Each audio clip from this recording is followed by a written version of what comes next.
네, 위클리 테스트 5주차 진행합니다. 34회 지문형이네요. 부동산 투자에 관한 설명으로 틀린 것은? 틀린 것을 찾으래요. 1번, 시중금리가 오른답니다. 시중금리가 다 오른대요. 부동산 투자가 요구의 수익률, 여러분은 그러면 요구 수익률을 높이겠어요? 낮추겠어요? 모든 시중의 금리가 다 오른대요. 그러면 여러분은 어떻게 하겠어요? 투자 수익률을, 주관적 수익률 앞으로 더 높여야지, 그래야만 더 수익 나와야지 투자하지, 이렇게 생각할 거잖아요. 당연히 시중금리 상승은 요구 수익률을 하락시키는 것이 아니라 상승시키는 요인이 되겠죠. 네? 여러분은 요구 수익률을 낮춘다? 그러면은 뭐 돈만 되면 투자하겠다? 조금만이라도 나오면 투자한다? 그러면 안 되겠죠. 시중금리가 전부 다 올라가는데, 예전에는 시중금리가 2%였대요. 그러면 나의 요구 수익률은 얼마, 뭐 한 5% 정도 이상만 나오면 투자할 거야, 이렇게 나오는데, 이게 지금 5%로 올라갔대요. 그러면 여러분은 어떻게 해야 돼? 요구 수익률을 예전 5% 그냥 적용하면 안 되잖아. 그렇죠? 그러면 10% 이상 정도는 돼야지 투자할 거예요. 이런 식으로 바뀌어갈 수밖에 없다. 따라서 시중금리가 올라가게 되면 요구 수익률은 상승시키는 요인이 되겠죠. 답은 1번 간단하게. 2번은 왜 틀려? 그러면 2번은 맞았겠네요. 한번 맞는 이유를 확인해 보죠. 기대 수익률은 투자로 인해 기대되는 예상 수입과 예상 지출로부터 계산되는 수익률이다. 맞죠? 기대라는 게 다른 말로 예상이니까. 예상. 3번, 정의 레버리지 효과는 어느 경우에 생긴다? 총 자기 자본 수익률이 더 커지는 거잖아. 총 자본 수익률보다 더 커야죠. 자기 자본 수익률이 총 자본 수익률보다 더 높을 때 발생한다. 요구 수익률은 주관적 수익률, 객관적 수익률. 주관적 수익률. 내가 받아야 되겠다. 저 정도 이상은 받아야겠다. 기회비용이라고 그랬습니다. 그렇죠? 네. 위험이 주어졌을 때 투자가가 대상 부동산에 자금을 투자하기 위해 충족되어야 할 최소한의 수익률. 이거 이상은 받아야 되겠다.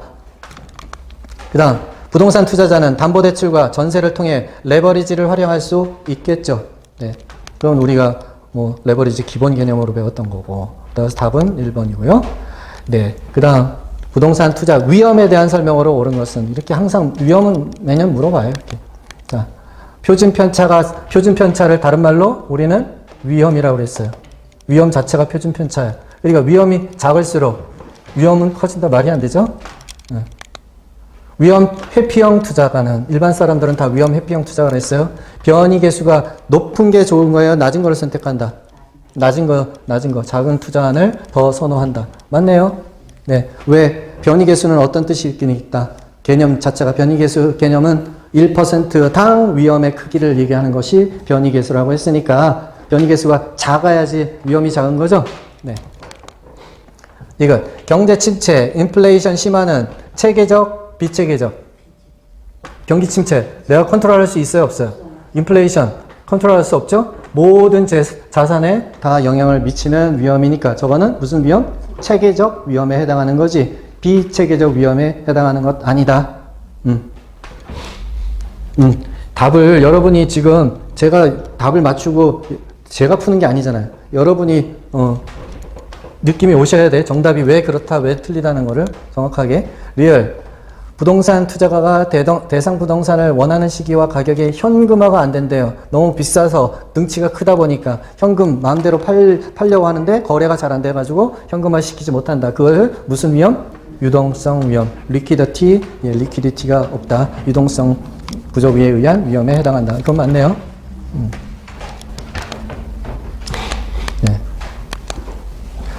34회에 부동산 투자의 분석 기법 및 위험에 관한 설명으로 옳은 것을 모두 고른 것은?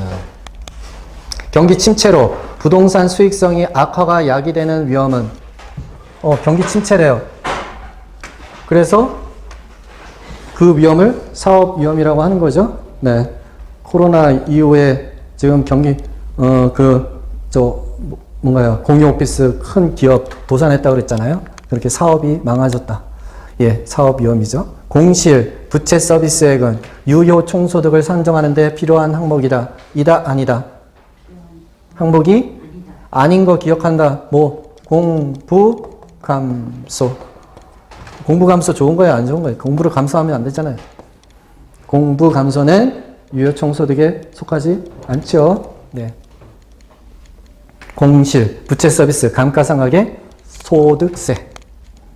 이게 위험 회피형 투자가의 최적 포트폴리오는 언제 무차별 곡선과 효율적 프론티어의 어디에서 접점, 만나는 접점에서 네, 선택된다. 맞네요. 포트폴리오를 통해 제거 가능한 위험은 무슨 위험? 체계적 위험, 비체계적 위험. 비체계적 위험. 이거 틀렸네요. 부동산의 개별성에 기인한다. 개별성 맞죠? 이거는 비체계적 위험. 그래서 리얼은 틀렸고요. 미연. 민감도 분석을 통해 투입 요소 변화했더니 위험에 영향을 미치는 여러 요인들인데 하나만 변했을 때 결과적으로 위험이 어떻게 달라지느냐 보는 것. 투자안의 내부 수익률에 미치는 영향을 분석할 수도 있다. 민감도 분석이 그런 거죠. 결과에 어떻게 위험에 미친다 혹은 수익률에 미친다라는 그런 요인들을 변했을 때. 네. 자, 다음 34회 부동산 투자 분석에 관한 설명으로 틀린 것은 내부 수익률은 수익정 지수와 순현재가치 어떻게 만드는 할인율이에요? 어떨 때의 할인율이에요? 내부 수익률이라는 건 NPV가 0일 때 할인율을 뭐라고 한다? 내부 수익률이라고 하는 거지. 순현재가치를 1로 만드는 게 아니죠. 지금 이게 어떻게 됐어요? 서로 바뀌었죠? 네. NPV가 0이라는 얘기는 다른 말로 무슨 얘기다? PI, 수익성 지수가 1이라는 뜻이다. 분모 분자가 같다는 뜻이니까 1. 이건 들어오는 돈, 나가는 돈, 차감해서 똥돈 되니까 0. 그렇죠? 네. 이거 이런 기본적인 문제가 나오는데, 이거 투자론 포기하면 되겠습니까? 2번, 회계적 이익률은 현금 흐름, 시간적 가치를 고려하지 않는다. 맞나요?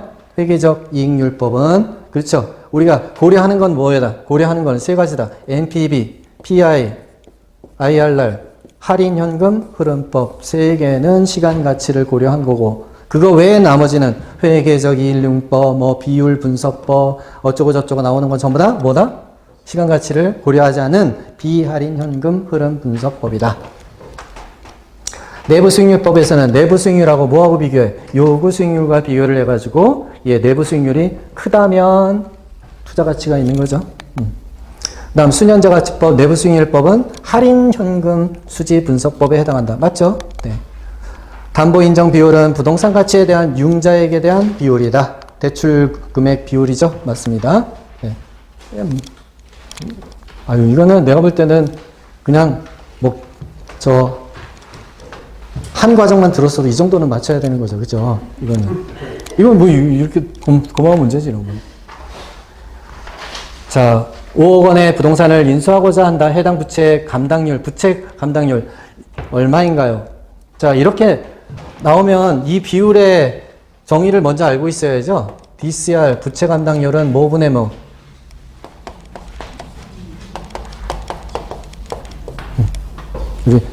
손에 조금만 들고 다니는 여름에 손부채가 아니라 순부채. 순영업소득을 뭐로 나눈다? 부채 서비스액. 여러분이 많이 알고 있는 단어잖아요, 지금. NOI를 뭐로 나눈다? 부채 서비스액. 나눠진 게 뭐다? 부채 감당률이다. 부채 감당률. 그럼 순영업소득은 어떻게 계산하면 나와요? 그렇지. 가공기, 유영, 순 해서 나오잖아. 그런 식으로 순영업소득 계산해서 여기다 집어넣으라는 얘기예요. 그 다음 부채 서비스액은 어떻게 계산하면 돼요? 너무너무 중요하다고 그랬어요. 그렇지. 융자액 곱하기 저당 상수하면 부융저. 그거 여기서 기억해가지고 써먹어야 된다. 부융저 해가지고 부채 서비스액을 계산한다. 자, 그러면 볼게요. 담보인정 비율 50%래요. 5억짜리 부동산에서 담보인정 50%, LTV 50%라는 거는 융자액 얼마? 융자 얼마 받았다? 2억 5천 융자액이다. 그런 얘기죠? 자기 자본액은 얼마다? 2억 5천 내 돈이다. 은행 돈 얼마다? 2억 5천이다. 왜? 부동산 5억짜리 인수하는데 5억짜리 갖다 줬더니 담보 인정하는 거를 반만 인정해 주라고 그러니까 대출 얼마 받았다? 보는 순간 2억 5천이 융자액이구나. 내 돈은 얼마다? 2억 5천이구나. 네, 그걸 알아야 돼. 그럼 저당상수 나왔어. 구융저. 융자에 2억 5천. 저당상수 0.12 하니까 부채 서비스액 나와요? 부채 서비스 나오죠? 두 개 해가지고 3천만 원. 융자액 2억 5천 곱하기 0.12. 쉽게 나오죠. 그 다음에 여기 이제 요거 가지고 우리가 뭘 계산하면 되겠어요? 가공기 유형순 그 식에다가 저희 대입해서 순영업소득액을 계산하면 되는 거죠. 네. 가능 총소득, 공실, 기타, 유효한 총소득, 가공기, 영업, 경비 빼라. 자, 가능은 얼마래요? 5천만 원. 그 다음에 공실은 얼마예요? 가능 총소득의 10%래요. 10%라니까 뭐 500 바로 나올 거고요. 그 다음에 기타는 없다는 얘기죠. 그럼 유효는 얼마예요? 4,500만 원이라는 얘기네요. 4,500만 원에 유효한 경비, 영업경비가 유효총소득의 28%래. 28%라면 이게 28%라는 얘기는 여기서 순영업소득은 이렇게 계산하면 빠르겠죠. 4,500 곱하기 72%. 맞나요? 네, 그러면 좀 더 빠르겠지. 예, 4,500에서 또 이거 4,500 곱하기 28% 한 다음에 빼주는 놈이 한 번에 계산하는 게 4,500 곱하기 72% 해주면은 금방 답이 나올 거란 말이에요. 그럼 얼마 나와요? 3,240만 원. 그러면 이제 순 나왔어. 예, 부 나왔어. 그러면 DCR은 어떻게 계산하면 된다고요? 순부채. 순 3,240만 원 나누기 부채 서비스액 3천만 원이니까 1.08.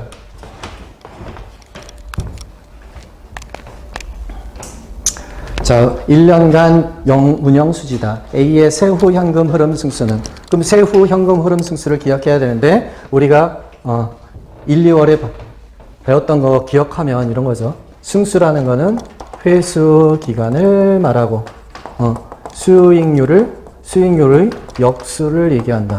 그러면 세후 현금 수익률을 말하는 건데 세후 현금 수지를 지분 투자액 자기 자본액으로 나눠주면 이게 세후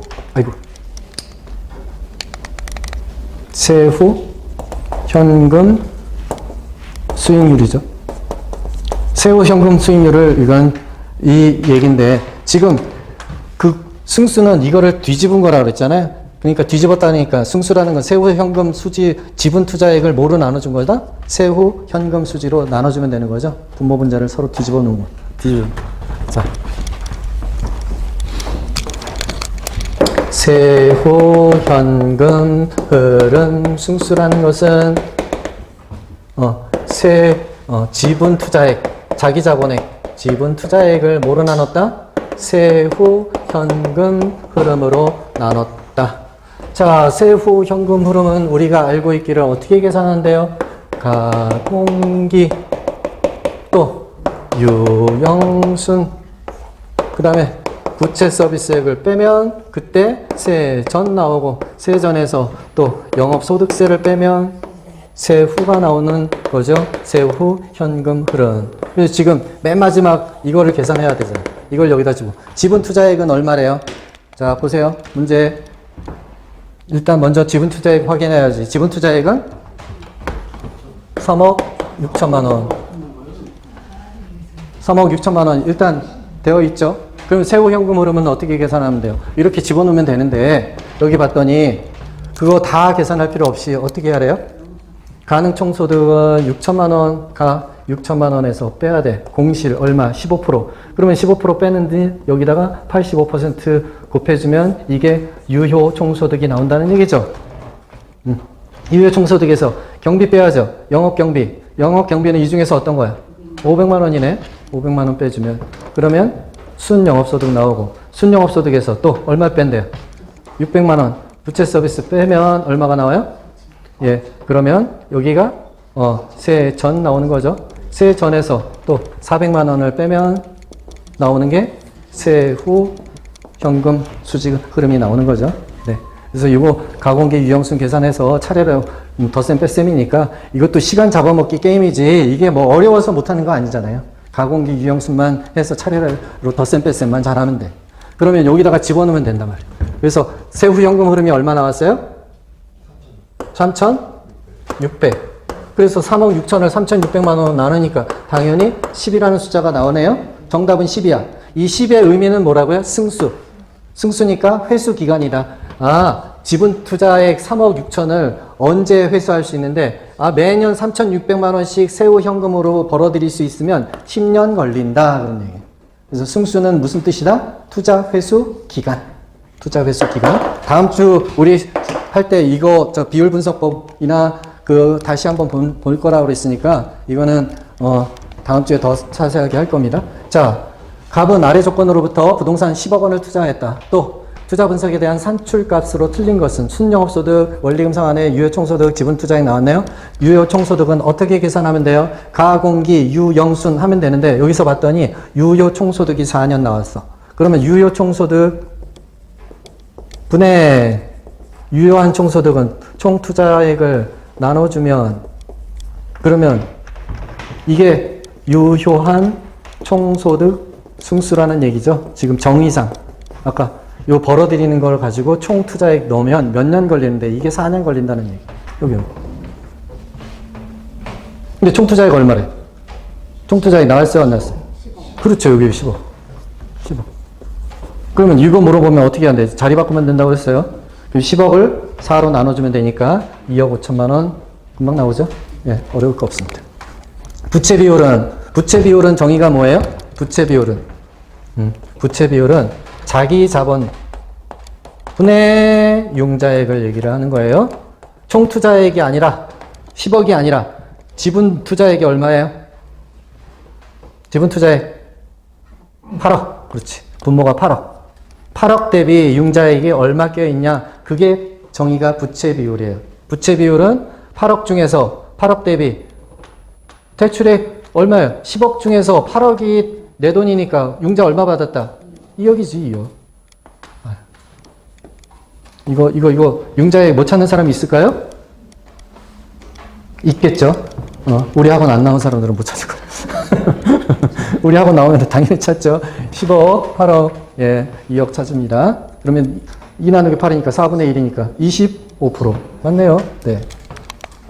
지분 환원율은 어떤 뜻일까요? 자, 보세요.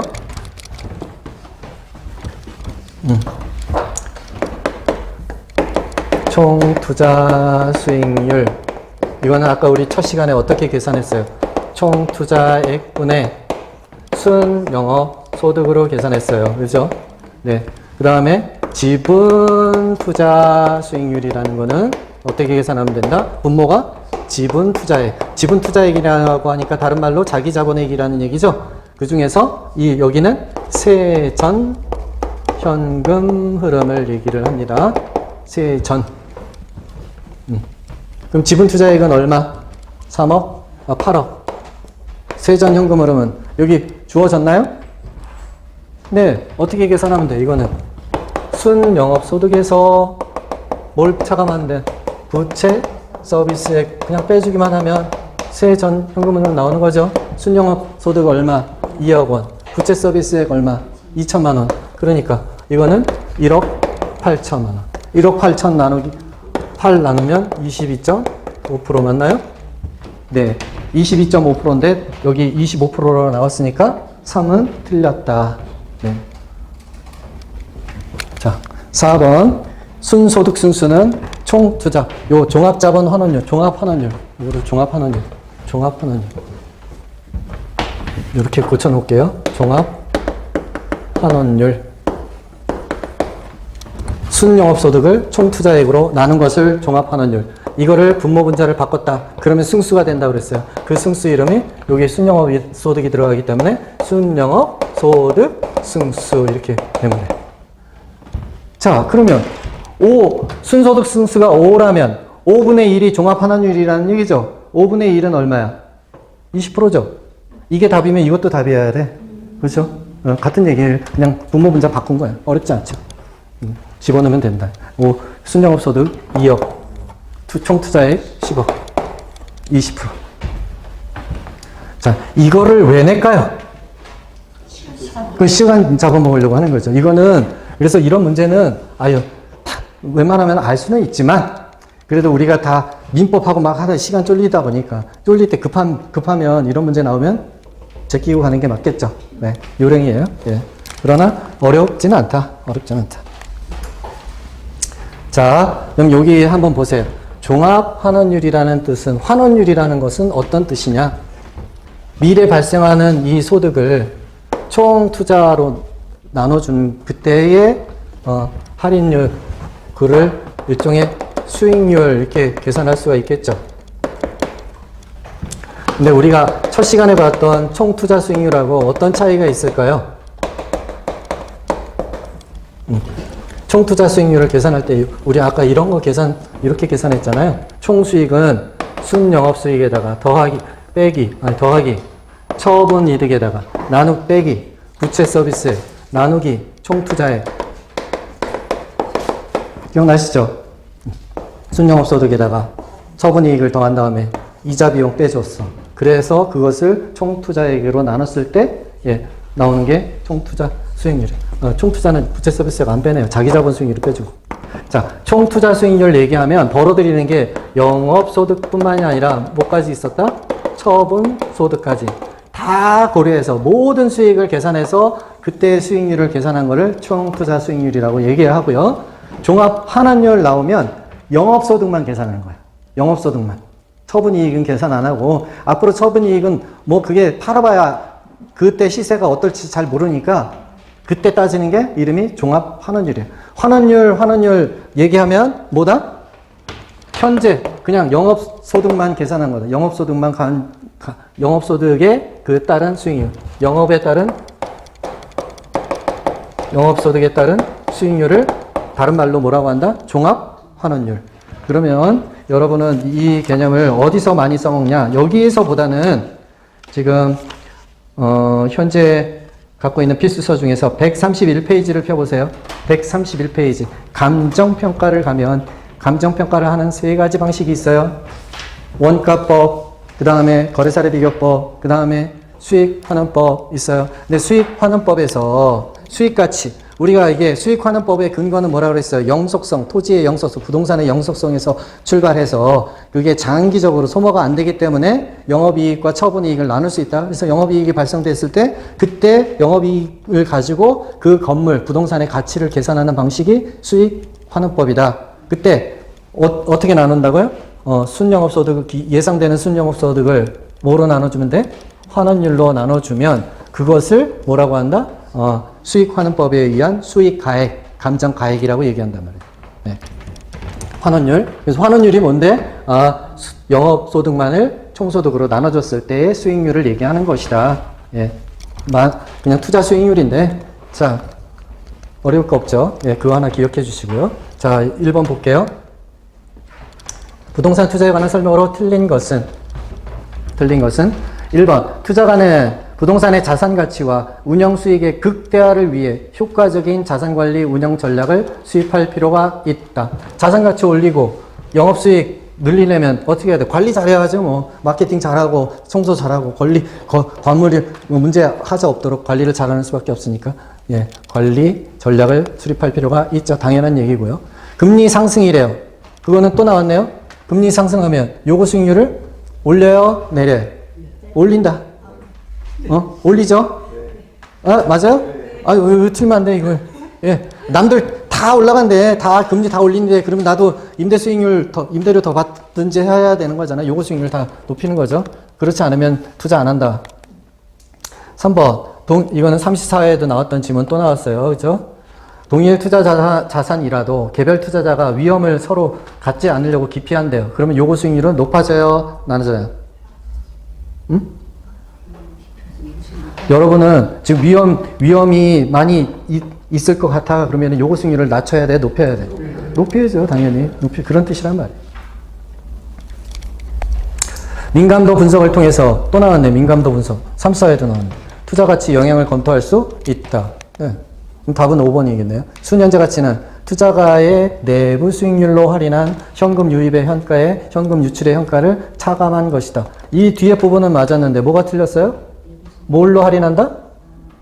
내부 수익률이 아니고 항상 PI나 NPV는 요구 수익률로 할인한다고 그렇게 강조를 했건만 기억이 안 나.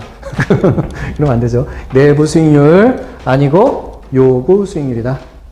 기대 수익률도 아니고 내부 수익률도 아니고 뭐다? 요구 수익률. NPV, PI 계산할 때 할인율은 요구 수익률. 포트폴리오 관련 설명으로 틀린 것은 1번 개별자산의 기대 수익률 간의 상관계수가 0이래요.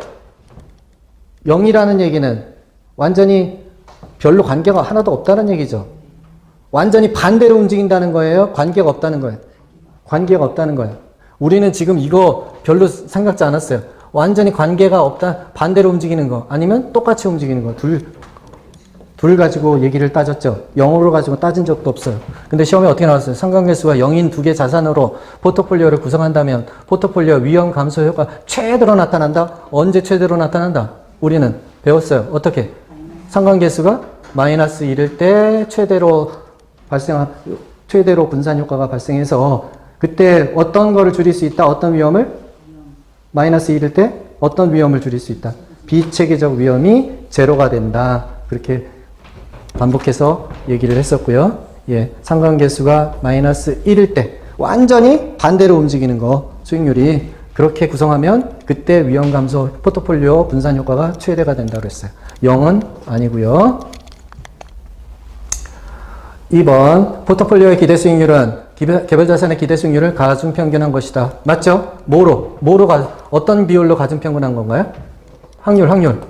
불황일 확률, 호황일 확률, 중립될 확률까지 뭐 있다면 그 확률을 각각 곱해서 평균을 남겨서 그래서 기대 수익률을 우리는 뭐라고 얘기한다고 했어요? 평균 나오면 기대 수익률, 분산 나오면 위험 이렇게 기억하면 되는 거고. 3번 동일한 자산들로 포트폴리오를 구성하여도 개별 자산의 투자 비중에 따라 포트폴리오 기대 수익률과 분산은 다 다를 수밖에 없죠. 그러니까 아까 우리가 뭐였어요? 저 OP, 아파트, 그 다음에 뭐 상업용 건물? 상가. 뭐 각각 투자했을 때 20%, 50%, 30% 이렇게 투자하는 거나 10%, 60%, 30% 투자하면 이때 위험하고 이때 위험은 다 다를 수밖에 없죠? 네, 다 다르다. 무차별 곡선은 위험하고 수익률 투자가의 효용의 선호도에 따라서 달라지는 거죠. 예, 보수적인 투자가 다음 적극적인 투자가 나눠지는데 동일한 효용을 주는 수익과 위험의 조합을 나타낸다. 맞죠? 다음 최적의 포트폴리오 선정은 투자가의 위험에 따른 태도에 따라 달라질 수 있죠. 투자자가 적극적인 투자가냐 보수적인 투자가냐에 따라서 어느 적점이 어디 이루어지느냐에 따라서 달라질 수밖에 없다. 답은 다음 자본 환원율이에요. 자본 환원율 나왔으니까 뭘 생각하면 돼요? 이거 생각하면 되겠죠? 이거 종합 환원율. 이게 이거 풀어서 쓰면 이런 얘기잖아요. 종합 자본 환원율. 종합 자본을 다른 말로 얘기하면 또 총 투자 자본이라고 얘기하면 되는 거고. 그때 영업 수익만 감안한다고 그랬어요. 그때 수익률을 자본 환원율이라고 했어요. 그러면 한번 볼게요. 자본 환원율은 시장 추출법, 조성법, 투자결합법에 의해서 구할 수 있다. 이건 우리가 이제 간평에서 공부를 일단 했는데 그때 초성만 두 문자를 가지고 외우면 되는데 시조 투엘부 기억나시는 분이 있을런지는 모르겠지만 한번 보시면 거기가 우리가 그냥 수업 시간에만 했기 때문에 우리 필수서에는 써놓지는 않았네요. 자, 131페이지 아까 펴봤던 거에 맨 밑에 보면 시장 추출법, 조성법이 있고요. 132페이지에 가보면 투자결합법이 있고요. 그 다음에 5번에 L우드법이 있고요. 6번에 부채 감당법이 있죠. 그래서 두 문자만 따서 시조 12에 의해서 환원율을 계산한다. 시조가 몇 명이라고요? 12명. 시조 12. 자, 자본 환원율은 그렇다면 자본의 기회비용을 반영하게 되며 금리가 올라가면 자본 환원율은 높이는 요인이 된다. 금리가 올라가면 어떻게 돼요? 나도 이거 더 받기 위해서는 요거 수익률 높일 수밖에 없는 거잖아요. 그죠? 금리가 다 올라가면 그 얘기나 똑같은 얘기죠. 4번 확률. 그다음 3번. 순영업소득이 일정할 때, 순영업소득, 분자가 일정하는 거예요. 여기 일정할 때, 투자 수요의 증가로 자산 가격이 올라간대. 자산 가격이 올라간다는 얘기는 총 투자액이 10억에서 얼마로 가는 거예요? 15억처럼 이렇게 증가하는 거잖아요. 예? 이 시기에서 분모가 더 증가하게 되면 종합환원율은 어떻게 나와요? 분자는 그대로예요. 분모가 커. 그럼 종합환원율은 증가한다, 감소한다? 감소할 수밖에 없잖아요. 예. 무슨 얘기냐. 여기 1억. 순영업수익 1년에 벌어들이는 거 1억 정해져 있대. 근데 예전에는 10억만이면 1억이 나왔는데 지금은 15억 투자해야지 1억이 나온다는 거예요. 그렇다면 종합환원율은 예전에는 10분의 1, 10%였는데 지금은 얼마라는 거예요? 15분의 1이니까 이거는 당연히 0.4% 이렇게 10 나누게 하면은 더 작아지는 거잖아요. 훨씬. 네. 훨씬 더 작아진다. 따라서 다시 보면 순영업소득이 일정할 때 자산 가격의 상승이라는 건 분모가 증가하는 걸 말한다. 분자는 일정. 그러면 환원율은 어떻게 된다? 증가해요? 감소해요? 예, 작아지는 요인이 되는 거다. 그래서 환원율의 개념만 알고 있으면 풀 수 있는 문제죠. 환원율은 뭘 얘기하는 거다? 순영업소득 나누기 총투자액. 종합환원율. 4번. 투자 위험의 감소는 자본 환원율을 낮추는 요인이 된다. 위험이 줄어드는 거니까. 그렇죠. 이 수익률, 환원율도 낮아질 수밖에 없죠. 그 부동산 시장이 균형을 이루더라도 자산의 유형, 위치, 특성에 따라 다 개별성이 있기 때문에 자본 환원율이 서로 다 다른 부동산이 존재할 수밖에 없다라는 거고. 나머지는 다 쉽게 맞출 수 있죠. 그래서 이 지문이 좀 어려웠다 하더라도, 그러나, 1, 2, 3, 4번, 1, 2, 3, 5번으로, 4, 5번으로 답은 찾을 수 있었는데, 요거 기억을 해주시라.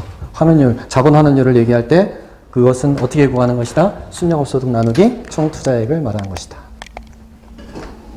부동산 투자 분석 기법에 대한 설명으로 틀린 것은 수익률법과 승수법은 서로 어떻게 된다고요? 서로 분모 분자 바꿔서 바뀐 거라는 얘기가 한 건다고 그랬어요. 그래서 투자 흐름의 시간 가치를 반영하여 투자 타당성 분석하는 시간 가치 반영한 거는 다 할인 현금 흐름 분석법인데 할인 현금에서는 나오는 단어가 정해져 있다. NPV, PI, IRR 세 개만 속하는 거지. 이 외에 나머지 단어가 나온다. 뭐 이런 단어가 나오면 무조건 뭐예요? 비할인 현금 흐름 분석법이죠. 비할인 현금 흐름 분석법은 시간 가치를 반영한 거다. 아니다. 할인 나와야 돼. 할인 나와야 되니까. 이건 틀렸죠? 네. 이것도 얼마나 고마운 답입니까? 1번에 딱. 2번. 투자 자산의 현금 흐름에 따라 복수의 내부 수익률이 존재할 수 있습니다. 이건 왜 그러냐? 아까 말씀드린 대로 2년, 3년, 4년 이렇게 나오면 그거는 2차 방정식, 3차 방정식, 4차 방정식, 5차 방정식 막 여러 개, 답이 여러 개 나올 수가 있어요. 여러 개. 그건 우리 수준을 넘어가는 거라고 했어요. 맞는 얘기. 3번. 세후 지분 투자 수익률은 세후니까 어떻게 구한다고 그랬어요? 분모에는 지분 투자액, 분자에는 세후 현금 흐름 넣으면 나오는 거죠. 세후 현금 흐름을 지분 투자액으로 나누면 되는 거고요. 투자의 타당성은 총 투자액 또는 지분 투자액을 기준으로 분석할 수 있으며 총 소득 승수는 총 투자액을 기준으로 분석하는 지표이다. 총 소득 승수는 뭐분의 뭐? 순영업 소득을 총 투자액으로 나눈 거죠. 맞는 얘기죠. 그 다음 총 부채 상환율 DTI 한 33회까지는 DTI라는 거를 썼으면 이제 올해는 DSR로 통일한다고 보면 되고 DSR이 높으면 높을수록 부채가 융자를 더 많이 해주는 거죠. 그러니까 융자가 많다. 외부 차입금이 더 많다. 그럴수록 채무 불이행 위험은 증가 감소. 빌리는 돈이 많으니까 채무 불이행 위험이 더 커지죠. 이자 내야 되는 거 내다 보면 못 낼 수도 있는 거죠.